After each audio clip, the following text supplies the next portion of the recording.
Good morning to you all. I'd like to talk to you today about front-end programming, essentially making user interfaces using programming. And I thought I'd start right at the very basics and ask the question, how do you actually build a user interface? And in almost all cases, it's just a matter of an event loop and a tree structure of components.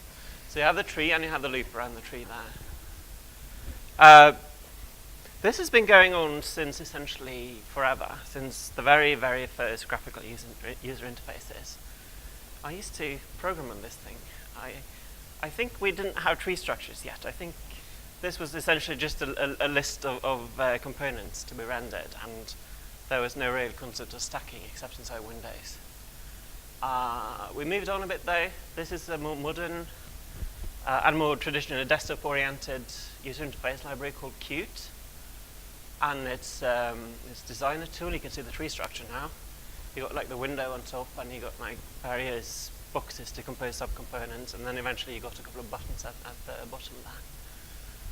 And this isn't really what most of us tend to do for user interfaces nowadays, though, because we got this thing called the internet.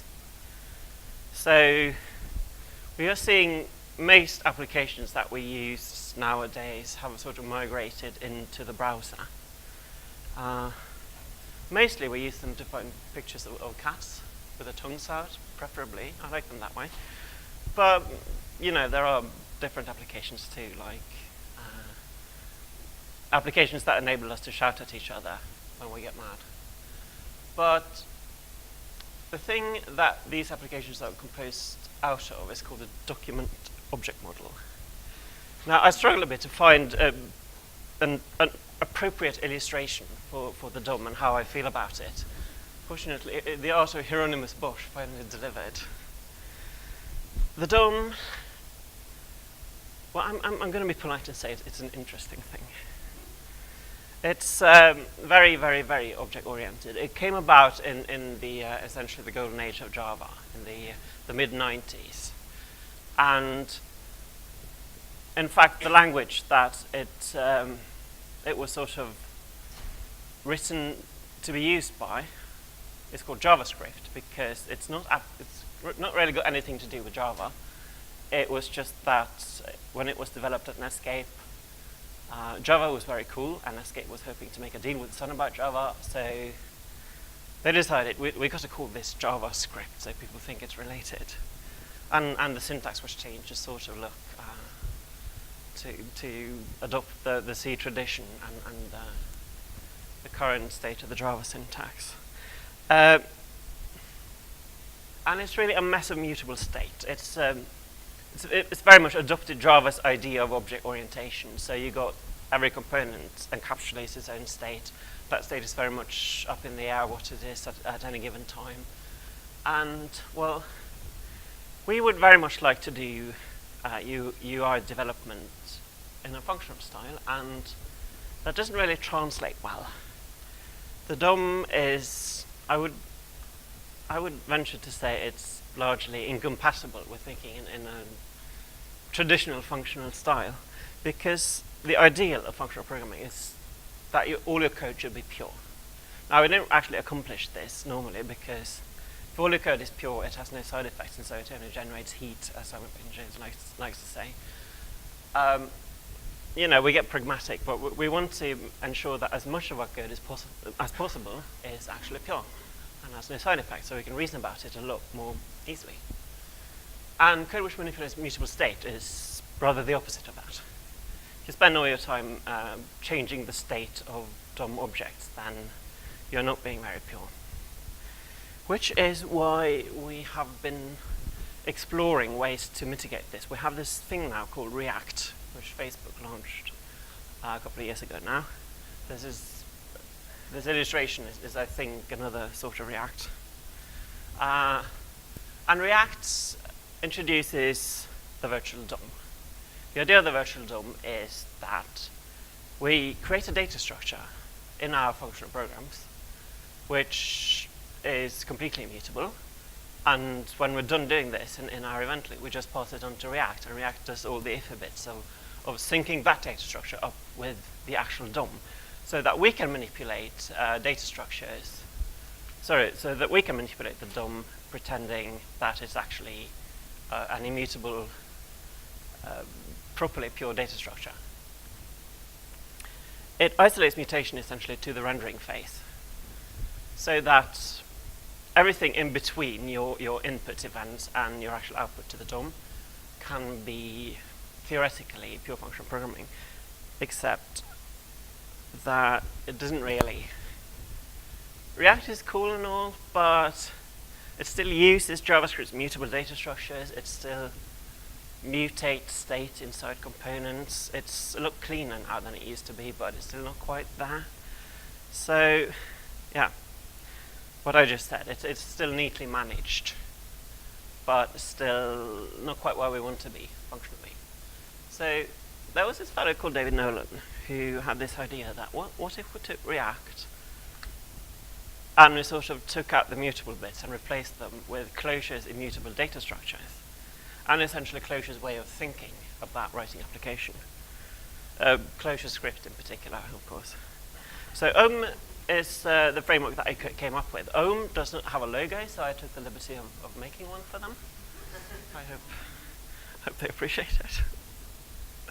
Essentially, Ohm is React with the Clojure philosophy applied. So that means we got all immutable data structures, a guarantee of having just immutable data structures because you're using Clojure scripts libraries for them. And in Clojure script, you have to actually struggle a bit to use JavaScript's normal mutable structures.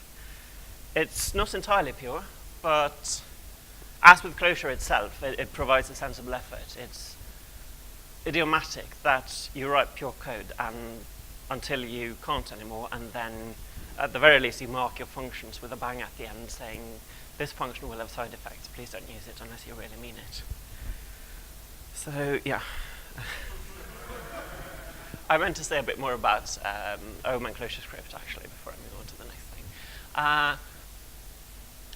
It has some interesting features. I don't think I'm going to have time to talk about them, so I took the slides out.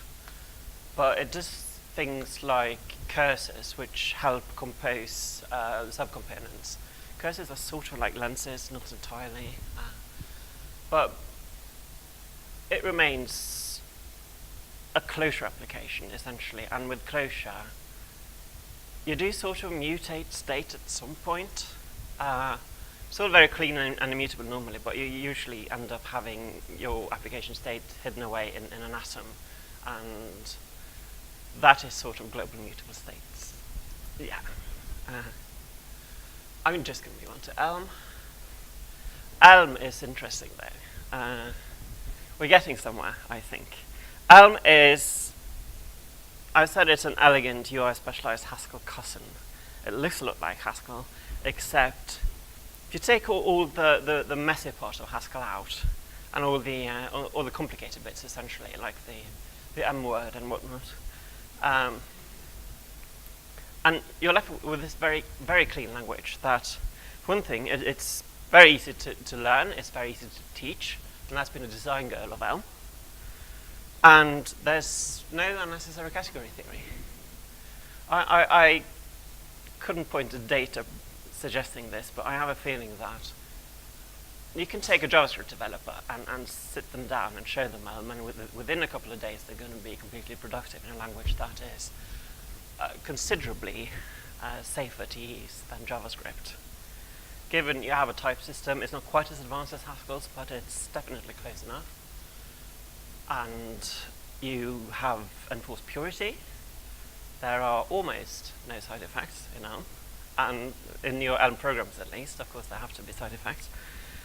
It's a very nice language, and I'd like to discuss the application architecture that is normally used in Elm for a little bit. Essentially, it's started with a model which models your data, your application state.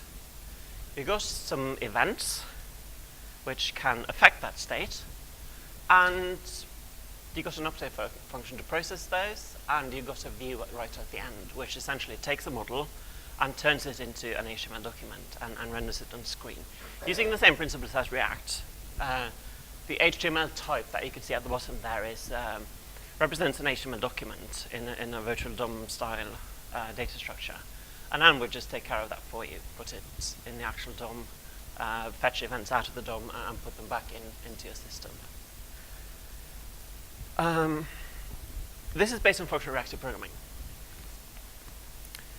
Or at least, functional reactive programming is a thing that was formulated by somebody at Microsoft Research in 97 or thereabouts.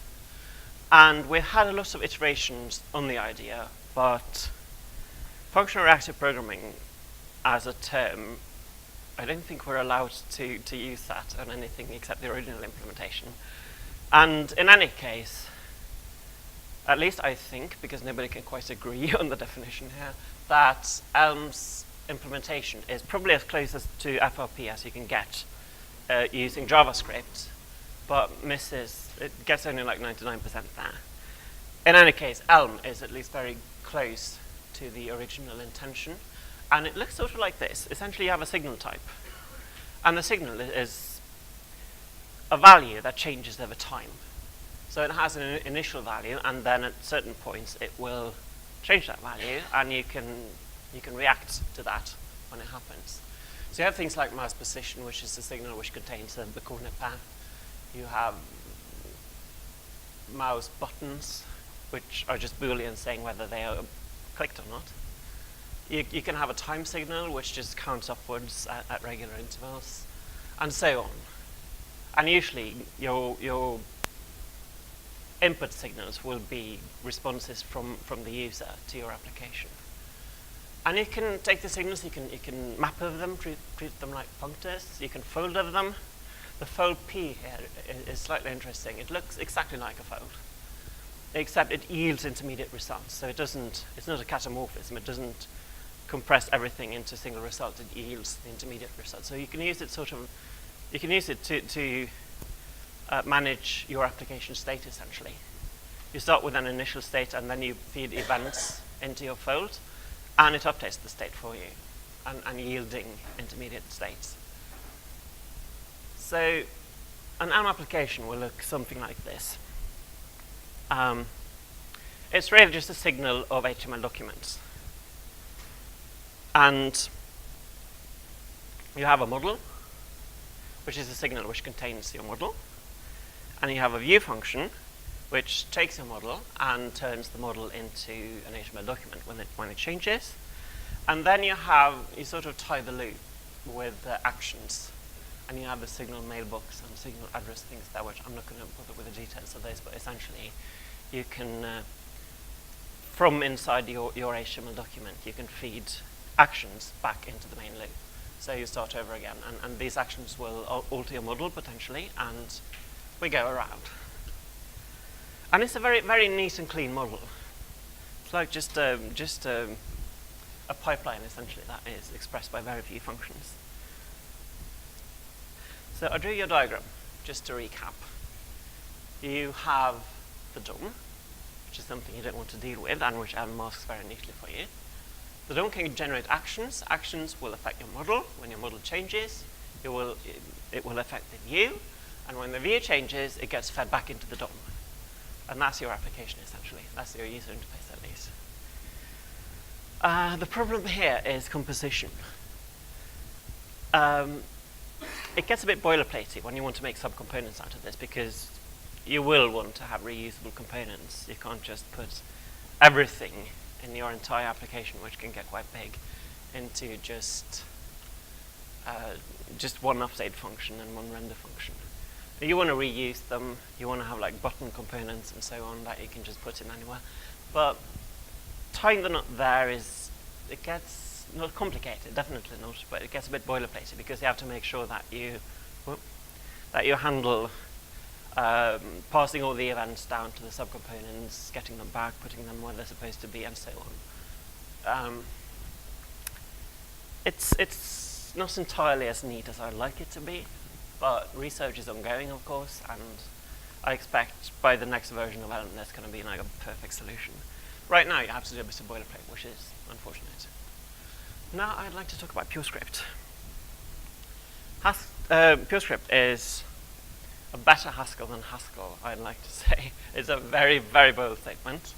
But my argument here is that it sort of learned from the mistakes of Haskell and has started out with a clean slate and avoiding the more obvious things. Like, it goes, actually, Haskell, I think you did that functor monad thing wrong. There should be an applicative in there somewhere, and so on. It's just, Haskell's grown so big now, the thing they hope to avoid, that it's hard to change things. They still do it, fortunately, but with a thing like PureScript, which has, I think, probably, if it's got 100 users, I'd be surprised. It's a lot easier to break things, and they do it all the time. We just had a release a couple of days ago, which broke literally everything. I'm using the previous version for this presentation, or I wouldn't be able to do it. It cares about types even more than Haskell does. That's a bold statement too. I'd like to say at least it cares a lot more about types than Elm does. Elm aims to be simple and understandable for mortals, whereas PureScript likes to go all out in the category theory and 5-line type signatures and all that, just because at least it ensures absolute correctness, doesn't it? Or at least we like to think so. What I'm going to be doing for the rest of this talk is show you PureScript Halogen, which is the UI library that is sort of heading towards dominance in PureScript. It's based essentially on the same principles as Elm, except it goes somewhat further. The application in Elm looks essentially like this. It's a signal that yields HTML documents, whereas we would like to enrich that with an event type so that we can essentially ensure that we know what sort of events will come out of the HTML document. Further, we take that and we actually split it up into a signal of input events to a signal of outputs. In this case, the event type is similar, which is what you normally see at the top level. Taking that a step further, we can actually generalize this a bit as what this is sort of a signal function, a function that will take one signal and yield another, essentially mapping on it. And we call that SF, signal function, which takes an input event and a document yielding output events. The implementation of signal functions looks like this. In practice, you won't see them diverge much in functionality from Elm signals when you use folds, but what these essentially are, you can do almost anything with this. They're sort of not finite state machines, but infinite state machines. So you can change the behavior of the signal in midstream, sort of. But it remains a signal function from input to output. And what's exciting about that is these actually form profunctors too, which means that ideally you can do a lot of interesting things in the way of composition between components and subcomponents.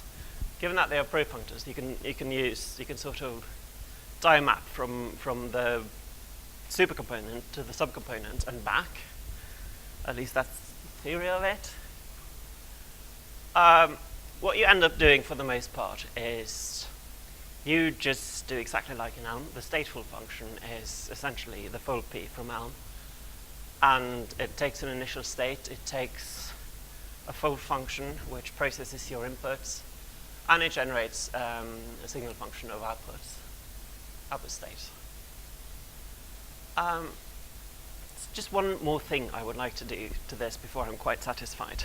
I'm going to introduce the M into this type. Essentially, we put the M right before the output event there, because obviously everything's better with a monad in it. So the reason we put a monad right there at the end is because you might want actions to cause asynchronous actions. So you can have something like an IO monad to go and fetch something and produce an action out of that. And that yields something that we can start building applications with. We take these signal functions and we make a component out of them. A component clarifies this. We still have the am, because you got to add the am. And you got a request and a result, which is essentially the input type and the output type. So we're clarifying that the input and the output types can be separate and will be with subcomponents. So that leads to the question, how do I compose components? Look at the puppy. Look at the puppy. The puppy is adorable. The puppy is playing in the snow. Don't think about the question. The problem is, it turns out that even though the ideas behind these were very ambitious, the current implementation actually doesn't improve on Elm at all. It still gets very complicated. You get to use pro-functors, which makes it feel slightly smarter, but that's about it. Still gets very messy. And I've been promised, actually I was really hoping to be able to show you how this would work today, but I've been promised it's going to be ready by next week, so we'll see. I am at least going to show you how to write an application. Have I actually got 20 minutes left? Wow. I didn't expect that. I'm going to have ample time to write this then, because I'm going to switch to some live coding now because watching me talk is rather boring, I'm sure. I'm going to write an application for you using Halogen, so you can see sort of how it works in practice. Because I can talk about category theory all day, but it doesn't really map to the real world unless you see it, I think. So an application in Halogen usually looks like this. The main function just runs one component, which we call UI. And the run UI function takes this component and initializes it, starts it going. And it returns the DOM node that it's going to be rendered in, and a driver function. The driver function allows you to feed events in externally, but we're not going to be using that. The node, though, we essentially just take that and put it inside the HTML document. So let's get coding. There is quite a number of imports, which I've written for you already. You don't want to watch me type this out. I got the append to body function, which just takes a DOM node and puts it in the HTML document. And then I've written a very basic boilerplate app here, which just renders a document, has no state. I'm just defining an ADT here to contain the state, and you'll notice it has none. And I'm defining another ADT here to contain our events. Right now we just have the NOP event, which we don't care about. And this is the UI component. It essentially takes a stateful signal with an initial state of the empty list state and maps it over the update function and maps all that over the render function. So the update function does nothing currently. Just returns the state as you pass it in. Doesn't care about the event. And the render function just outputs this document here in the sort of DSL for HTML. So what this one means is this is a div element. With the underscore, it says it won't take any arguments. It won't take any HTML arguments. Without the underscore, as in the image here, we can pass a list of arguments. Otherwise, we just pass a list of children. In this case, we have arguments and children, but there are none. So this should get us started. Let's see if this compiles. Takes a couple of seconds. Just a little type checking and a lot of dependencies. There we go. So we've got this framework to build on. I hope you like ponies, by the way, because we're going to be doing a few of them. So I'd like to just write a very simple application which lets you make a list of ponies. A list of your favorite ponies, presumably. So to start off, I'm going to take away this very obvious statement here and replace it with a list. The UL of taking the render pony function and mapping it over a list of ponies. Now we need to actually get our types in order before we go that far. So we're going to start up with the most crucial thing. We make a pony type. It'll just be a string, which will contain the name of the pony. And for our state now, we want a list of ponies. And we have to add this to use Haskell's lovely style of indenting lists here. So let's start off with Applejack and Fluttershy. If you've got a favourite pony, I might consider adding them. Rarity? Just start off with the ponies with only one word in their names. So we need to actually now get the list of ponies out of our state in our render function.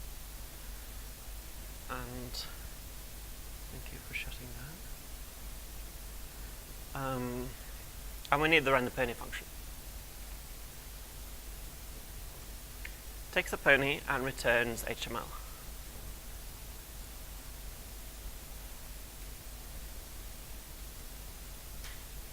Takes a pony P and returns a list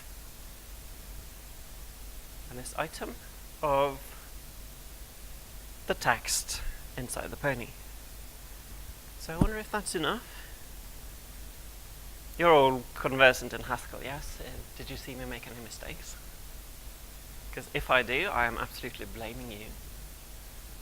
Let's see. Fingers crossed. No, it worked. There's our list. Yay. Now, I'd like to add some more ponies interactively. So I'm going to need to enrich my state a little bit. I want an input field, essentially. And the application needs to track the contents of the input field. So I'm going to add one more thing to our state. I'm going to add just one pony, which is going to be just the string that represents what you've typed so far. And I'm going to need to add some events. First of all, so the way I'm going to make this work now is I'm going to have just a new pony event, which does not contain the name of the pony, because we're going to make this as a form, and the input field inside the form is going to be tracked in pony, and when it changes, we want to fire entry updated, which contains the pony, which goes into our state. And when you then fire new pony by submitting the form, we don't have any easy way to access the input field, so we're going to have to rely on what our state claims it to be. So new pony will take this pony and put it inside the list of ponies. First, then let us add the form. And we're going to add an event handler for that. The onSubmit property is good for that. It's going to be a function which gets an event. Don't care about the event, but we're going to prevent defaults on it, so it doesn't actually reload the page, because we don't have any database backing here. So if we just reload the page, all our ponies are going to vanish. And after that, we're going to turn a new pony event. Okay, and inside the form, we're going to have an input, which is going to be of type underscore text, and value of entry, which I need to get out of our state entry. This is the pony at the end. And on value changed. God damn it, there we go. Okay. Whenever the value changes inside the input, we're going to yield an input event, and this input property takes a function which will get the new value as an argument, and that function is just going to be our type instructor for entry updated. So that's going to generate an entry updated event which contains what you've typed currently. Let me just see, balance all these horrible things. And no children, and there we go. Alright. So I think we're good up here. Oh no. We also need to add that extra pony to our initial state. It's just going to start off as an empty string, because your input field is going to be empty at first. See if that compiles. I'm assured that the newest release of the compiler is a lot faster. So I can type, say, rainbow dash, and yeah, nothing happens. Actually, something does happen. All my events get fired, but I don't respond to them in the update function. So when I hit enter here, I will get an update of the UI, but the entry field in our state hasn't been updated, so it just returns to the empty string, which it thinks it is. So we're going to need to add some events here. So let's get ponies out of this one. This update function takes the state, the current state, and the event to be processed. So I pattern match and get the ponies out of the state. Well, I'm going to process entry updated, which provides a new value for the entry. So I don't care about what it currently is. And I return a new state, which contains our ponies and the new entry. And then I want to add new ponies. So I'm going to handle the new pony event. In this case, we want the ponies and we want the current state of the entry box. And new pony equals list state of, I'm going to keep them sorted, be very clean about that. And then I'll just take the current pony and const it onto the rest of the ponies. And what should I make the state of the input box here? Empty string. Because now I'm done entering. I want to reset it so I can enter more ponies, because you can never have enough ponies. Let's see if that works.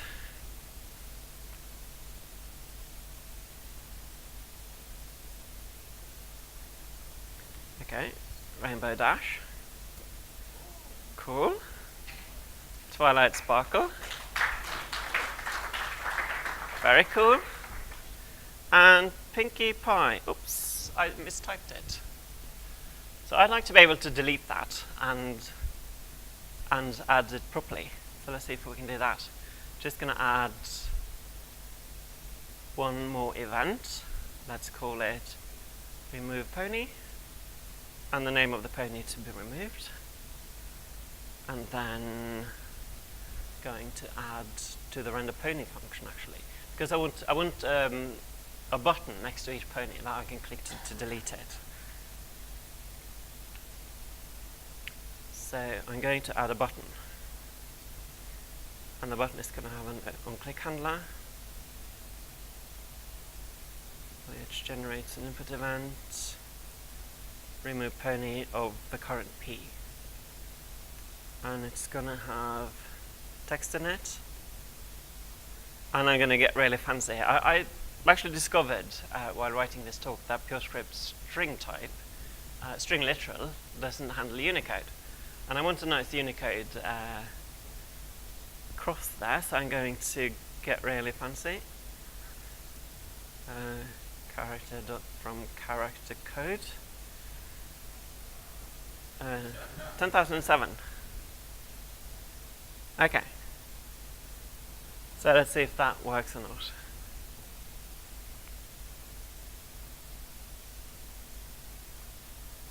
Yes, we have a button. Doesn't do anything yet, though. I have to update the update function. So list state ponies entry remove pony. I'm only getting the entry out here now because I want to preserve it. I'm not going to use it. The pony that comes in through the event is the one I want to delete. And I just go delete ponies. Delete is a function in the array library, which takes pony out of the ponies array, and the current entry. So now I can go, hopefully, if this compiles, I can start deleting things. So rainbow dash, twilight, sparkle, Pinkie, mistyped pie. Then I can delete Pinkie. It works. And I can type it in properly. Pinkie pie. Right. That was the whole application. You might want to plug in a database and all that to make sure you don't lose any ponies. Oh, yeah. I like to add Larry Ellison at the end, a nice way. Well, that was halogen, ladies and gentlemen, and some nice ponies at the end of the day. That's my final slide. So thank you very much. I believe we can do some questions if you have some. If you can concentrate watching that thing.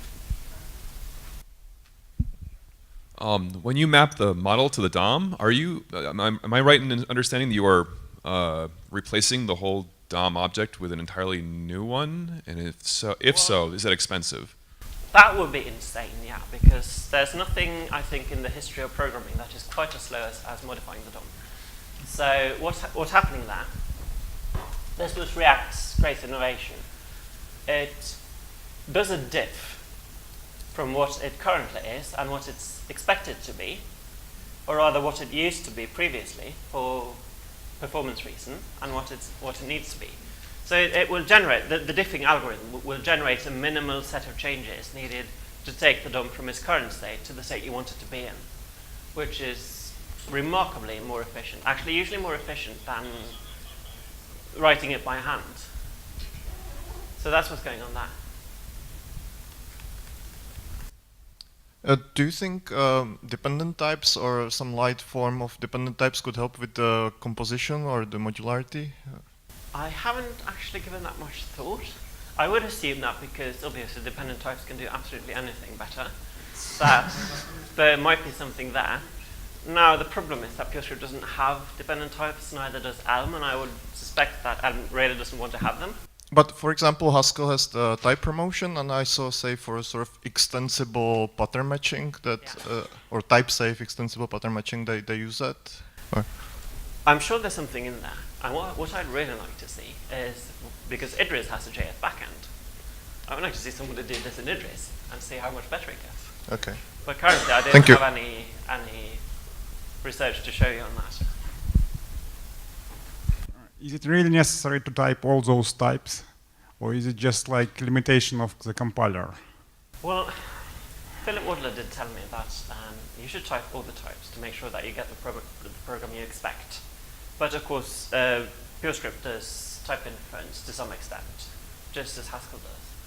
Sometimes you have to type them out because you get the wrong types inferred. But you know, this is the world we live in essentially in Haskell as well. Okay, and related question: do you have like any problems with performance of PureScript, or is it just? Is it works in practice?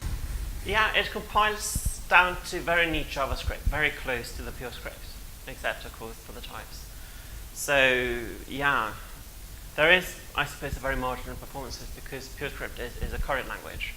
So the sort of code that it generates actually is JavaScript functions which don't take several arguments but will take one argument, returning a function, taking the next argument, and so on. So there are more function calls in PureScript code than in JavaScript, but mostly it's entirely on par with JavaScript. As you said, as you already shown with Callaghan, and the same thing applies to Elm, when you need to add some new features, usually you add a new action and the code that processes it via inside the update, right? And this is actually seems like a problem for me because you are forced to have only these actions, and this is okay when you are when you are working on the complete application, but it's not really acceptable when you are working on some components. What are the actual solution for this? Well, I mentioned that because the component type. No. How would it actually look like? How would it look in theory, at least? Well, the sad answer for halogen is we don't really know yet. We're hoping to see it next week. In Elm, it essentially looks like a series of functions that just do the mapping for you. So you subcomponents will be isolated. They will have their own event types. But you need to know which component to set send which event. Yes, you do, and that's the boilerplate I was complaining about. We don't have a solution there yet. Okay, thank But you. I know the halogen guys that are thinking very hard about it, and I would be very surprised if the Elm guys don't already have a solution planned. Thank you. Last question.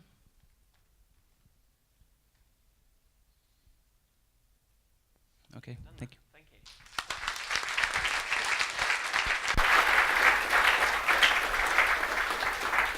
Oh yeah, final note. My slides are right there on that URL if you want to check them out.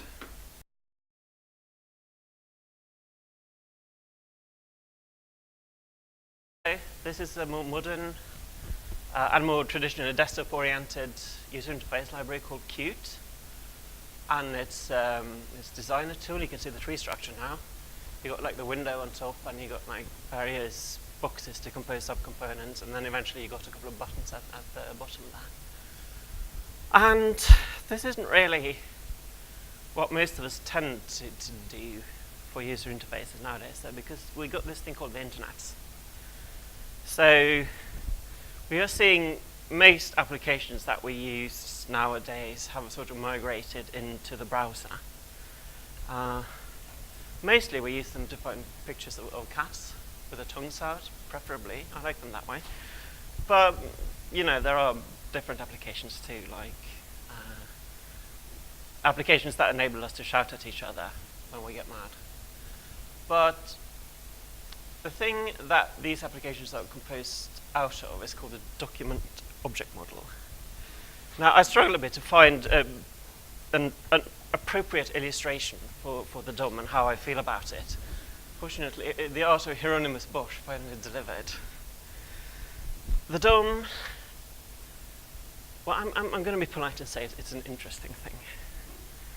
It's very, very, very object-oriented. It came about in the essentially the golden age of Java in the mid-90s, and in fact, the language that it was sort of written to be used by is called JavaScript, because it's not really got anything to do with Java.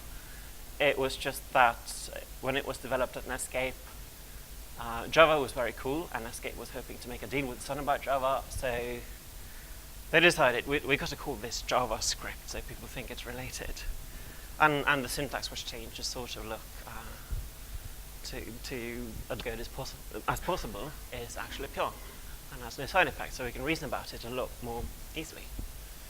And code which manipulates mutable state is rather the opposite of that.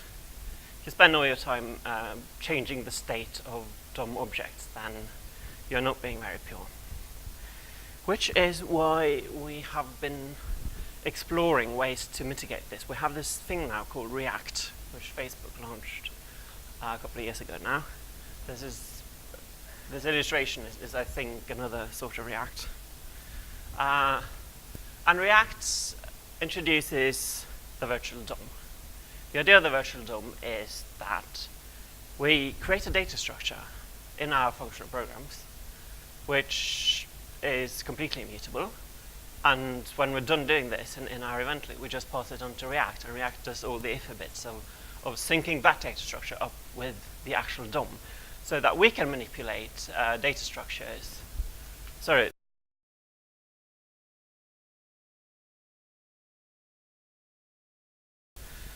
Good morning to you all. I'd like to talk to you today about front-end programming, essentially making user interfaces using programming. And I thought I'd start right at the very basics and ask the question, how do you actually build a user interface? And in almost all cases, it's just a matter of an event loop and a tree structure of components. So you have the tree and you have the loop around the tree there. This has been going on since essentially forever, since the very, very first graphical user interfaces. I used to program on this thing. I think we didn't have tree structures yet. I think this was essentially just a list of components to be rendered, and there was no real concept of stacking except inside Windows. We moved on a bit there, the C tradition and the current state of the Java syntax. and it's really a massive mutable state. It's very much adopted Java's idea of object orientation. So you got every component encapsulates its own state. That state is very much up in the air what it is at any given time. And, well, we would very much like to do UI development in a functional style, and that doesn't really translate well. The DOM is, I would venture to say it's largely incompatible with thinking in a traditional functional style, because the ideal of functional programming is that all your code should be pure. Now, we don't actually accomplish this normally, because if all your code is pure, it has no side effects, and so it only generates heat, as some engineers likes to say. You know, we get pragmatic, but we want to ensure that as much of our